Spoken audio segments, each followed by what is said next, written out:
رہی صحیح کسر نکلنے والی ہے۔ پی ٹی آئی 9 مئی کی پوزیشن پر واپس جا رہی ہے۔ علی امین گنڈاپور کے بعد رہی صحیح کسر انہوں نے نکال دی جن کے ہاتھ میں پارٹی کی باغ ڈور تھی۔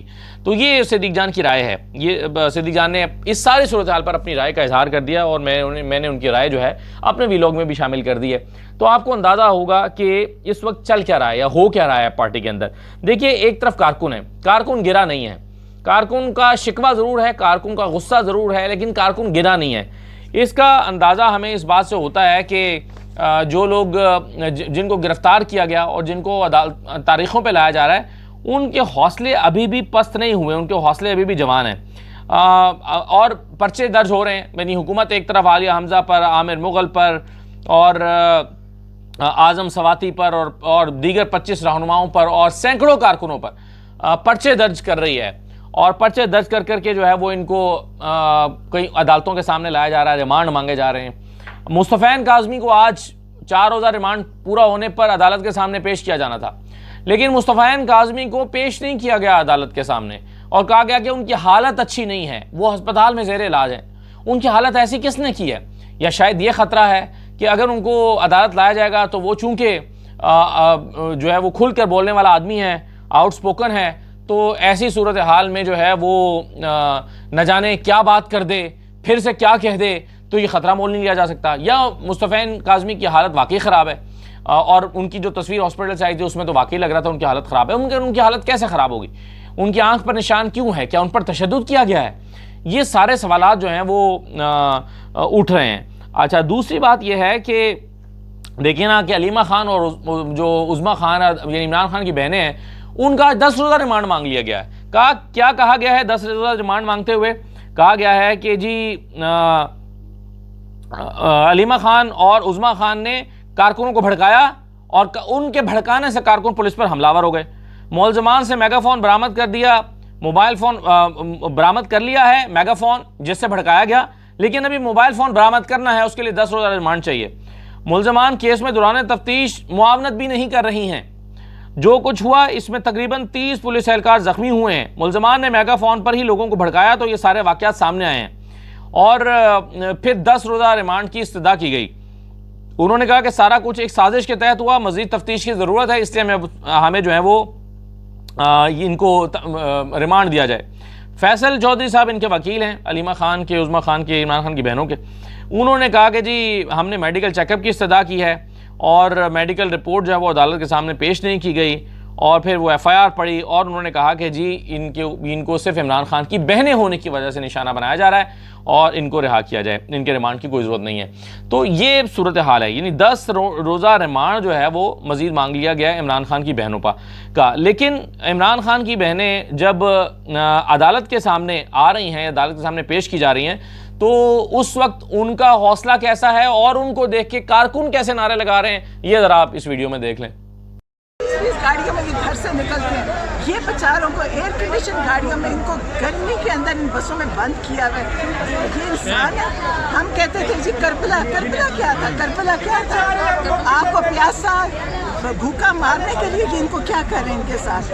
ان بچوں نے کیا کیا؟ یہ گھر سے نکلے تھے ایک احتجاج کے لیے جو ہر دنیا میں انسان کا حق ہے، انہوں نے ان بچوں کو بیچاروں کو جانوروں کی طرح بند کیا ہے۔ جانوروں کو بھی کوئی ایسے نہیں ظلم کرتا جو یہ کر رہے ہیں۔ میڈم تھوڑی دیر پہلے کچھ بچے بے ہوش بھی ہو گئے تھے یہ وین میں۔ میں کہتی ہوں نہیں، بچے بے ہوش ہوئے تھے۔ مجھے ہونا تھا بے ہوش اس گرمی میں۔ آپ بچے بے ہوش ہو گئے تھے؟ قیدیوں کی وین میں بچے بے ہوش ہو گئے تھے نا، تو کیوں اس گرمی میں ہونا ہی تھا؟ ان بچوں نے بے ہوشی ہونا تھا۔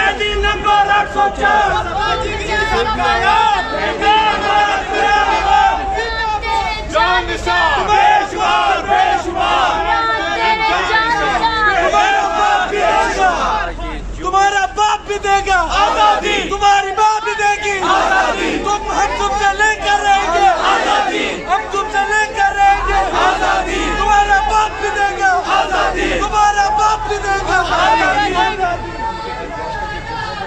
تو آپ نے دیکھا کہ ایک طرف تو جو ہے وہ عمران خان کی بہن گفتگو کر رہی ہیں، اور اسی دوران جو وین کے اندر یہ پریزنر وین کے اندر تحریک انصاف کے کارکن ہیں وہ زور زور سے نعرے لگا رہے ہیں، عمران خان کے نعرے لگا رہے ہیں۔ یعنی کارکنوں کا جو حوصلہ ہے، جذبہ ہے، وہ شاید برقرار ہے، اور وہ ٹوٹا نہیں ہے. اب آپ ایک خاتون کارکن کو دیکھیں جن کے جو ہسبینڈ ہے وہ ان کو ملنے کے لیے پیشی کے موقع پر آئے تھے, تو آپ اس خاتون کی بات سنیں, ہنس رہی ہیں, خوش ہیں. یہ ڈی چوک سے خاتون گرفتار ہوئی تھی, ان کو بھی ذرا دیکھ لیں. ان کو گرفتار کروا دیں. یہ میری مسز ہے, اللہ کا شکر ہے, بہت حوصلہ ہے, عمران خان کی خاطر گئی ہے. عمران خان کا تو سٹینڈ ہے اس وقت, آپ کو پتا ہے پورے پاکستان میں ساری پارٹیاں ہیں, صرف پی ٹی آئی کے اوپر سختی ہے, اور جتنی مرضی ہے سختی کر لیں, انشاءاللہ تعالی عمران خان ایک دن باہر آئے گا. اور یہ جو بیٹھے ہوئے ہیں مریم نواز اور جو ظلم کر رہے ہیں, عمران خان زندہ باد, عمران خان زندہ باد, عمران خان زندہ باد. آپ کو بھی موقع مل گیا.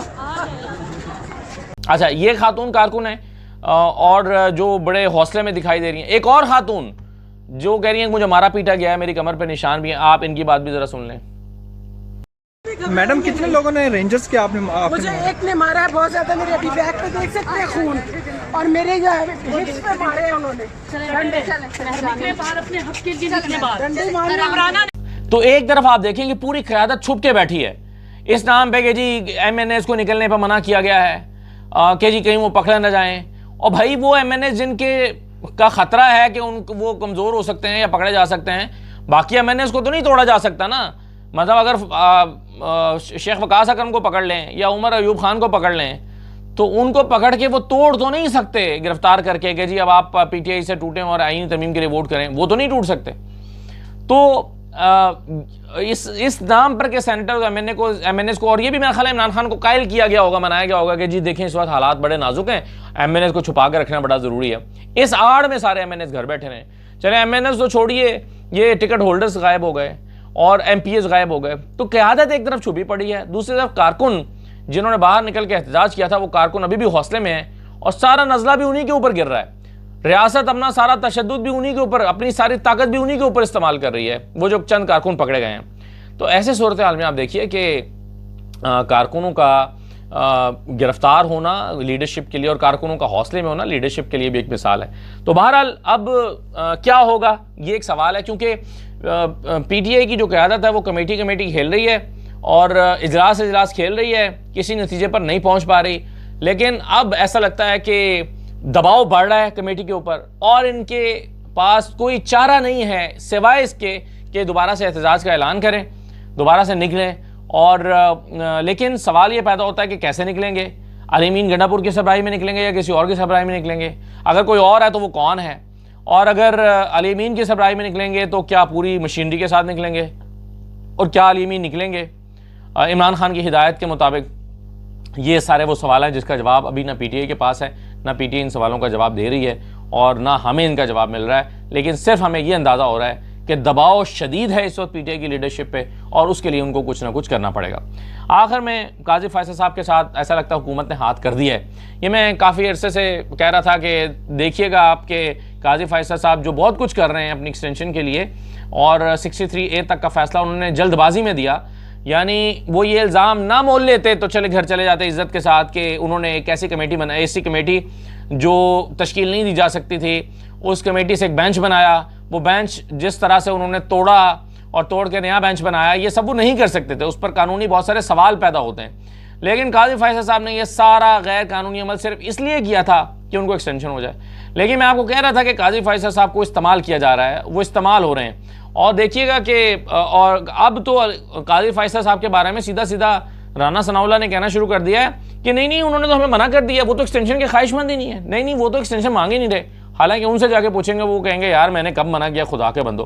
اور مجھے ڈر ہے کہ کہیں ایسا نہ کوئی قاضی فیصل اس کا ایک رجسٹرار کے ذریعے یا اپنے ترجمان کے ذریعے ایک وضاحت ہی جاری کروا دیں اور کہہ دیں کہ نہیں یہ غلط کوٹ کیا گیا ہے, مجھے رانا ثناءاللہ غلط کہہ رہے ہیں, میں نے تو یہ کہا ہی نہیں ہے کہ میں نہیں چاہتا. اب دیکھیں کیسے کوٹ کیا رانا ثناءاللہ نے مالک صاحب کے پروگرام میں, ذرا آپ کو میں ایک کلپ دکھاتا ہوں, آپ کو اندازہ ہوگا کہ کیسے انٹرپریٹ کر رہے ہیں رانا ثناءاللہ صاحب, اور میرا خیال ہے غلط انٹرپریٹ کر رہے ہیں, ذرا سن لیجئے.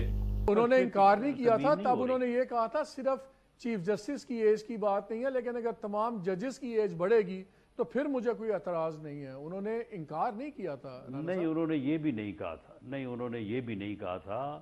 انہوں نے صرف یہ کہا تھا کہ جو آپ یعنی دیکھیں نا, انہوں نے پوچھا کہ جی آپ کو امینڈمنٹ کرنے جا رہے ہیں تو انہوں نے کہا کہ جی ہاں ہم چیف جسٹس کے مدت کا تعین کرنے جا رہے ہیں. تو انہوں نے کہا کہ پھر میں اس کے لیے اویلیبل نہیں ہوں.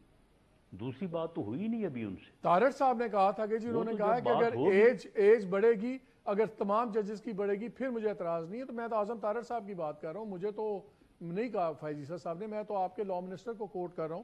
نہیں, یہ بات انہوں نے نہیں کی. انہوں نے صرف اتنی بات کی کہ میں چیف جسٹس کی مدت کے بڑھائے جانے کے جو ہے وہ حق میں نہیں ہوں, اور میں نے یہ بات کہی تھی. تو معاملہ یہ ہے کہ دیکھیں یہ کوئی نہ تو یہ منصور علی شاہ صاحب اسپیسیفک امینڈمنٹ کو ہونے جا رہی ہے کسی کو روکنے کے لیے, اور نہ ہی کسی کو رکھنے کے لیے. تو یہ مولانا ثناء اللہ صاحب کہہ رہے ہیں. دیکھیں آپ کو یاد ہوگا کہ جو پچھلے دنوں جب یہ رپورٹ ہو گیا قاضی فیصل صاحب نے کا بیان رپورٹ ہو گیا کہ میں نہیں چاہتا کہ میری ایکسٹینشن ہو, ہاں کوئی اور رہنا چاہے تو لے لے, میں نہیں چاہتا. تو جب یہ رپورٹ ہوا تو قاضی فیصل صاحب نے اس کی وضاحت جاری کروائی, اور وضاحت جاری کروا کے کہا کہ نہیں یہ غلط رپورٹ ہوا ہے. میں نے یہ نہیں کہا کہ میں نہیں لینا چاہتا, میں نے کہا تھا کہ میں اکیلا اگر میرے لیے کیا جائے گا تو میں اس کے لیے راضی نہیں ہوں, ہاں اگر سب کے لیے ہوتا ہے تو پھر تیار ہوں. لیکن اب جو رانا ثناء اللہ کہہ رہے ہیں یہ دانستہ طور پہ کہہ رہے ہیں, وہ یہ کہنا چاہ رہے ہیں کہ نہیں قاضی فائز صاحب نے تو کہا ہی نہیں ہے, وہ تو انٹرسٹڈ ہی نہیں ہے, اس لیے ہم ان کو دے ہی نہیں رہے ہیں, تو سچے ہونے کی کوشش کر رہے ہیں. تو میرا خیال ہے یہ سچویشن قاضی فائز صاحب کے لیے کافی الارمنگ ہے اور ان کے لیے کافی پریشان کن ہے. اب قاضی فائز صاحب یقیناً بیٹھ کے سوچ رہے ہوں گے کہ یار یہ میرے ساتھ کیا کر رہے ہیں, میں نے ایسا کب کہا ہے کہ مجھے آپ نہ دیں اور میں نہیں لینا چاہتا. اور میں جیسے کہ کہتے ہیں کہ مجھے خدشہ ہے کہ کہیں ایسا نہ ہو کہ قاضی فائز صاحب اس کی وضاحت ہی جاری کروا دیں اور کہتے ہیں کہ رانا ثناء اللہ غلط کہہ رہے ہیں, میں نے یہ نہیں کہا تھا, میں نے تو کہا تھا کہ اگر سب کے لیے ہو تو پھر میں حاضر ہوں. تو یہ اب دیکھنا پڑے گا کہ کیا ہوتا ہے. اجازت دیجیے, اللہ حافظ.